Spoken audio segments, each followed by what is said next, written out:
Friends, it is such a great honor to welcome you. Është një nder kaq i madh t'ju uroj mirëseardhjen të dyve, ju kryeministri Edi Rama dhe zonjës Linda Rama, e gjithë delegacionit tuaj në rezidencën presidenciale në Jeruzalem, e t'ju jap ju, zoti kryeministër, medaljen presidenciale të nderit të Izraelit, që është urdhri më i lartë civil i Izraelit.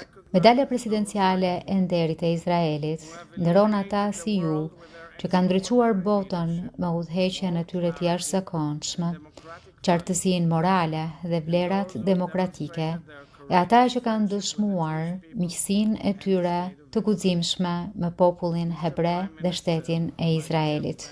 Zoti kryeministër, i dashur miku im Edi, kodi shqiptar i besës, betimi i shenjtë i nderit, mbrojtjes dhe integritetit, ndihet mjaft i pranishëm në këtë holl.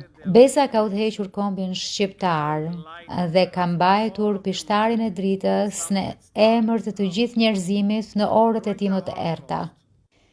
Gjatë Holokaustit, populli shqiptar ishte një simbol nderi dhe kuraje. Me kuraj ata ju dhanë streh grave burrave hebrej, të cilët arratiseshin nga pjesë të tjera të Evropës dhe duke e bërë këtë, ndihmuan në mbrojtjen dhe ruajtjen e njerëzimit përballë krimeve më të mëdha midis qenieve njerëzore. Kjo thirrje integriteti e nderi e rrënjosur thellë në popullin tuaj, që e njohon fort në udhëheqjen tuaj sot.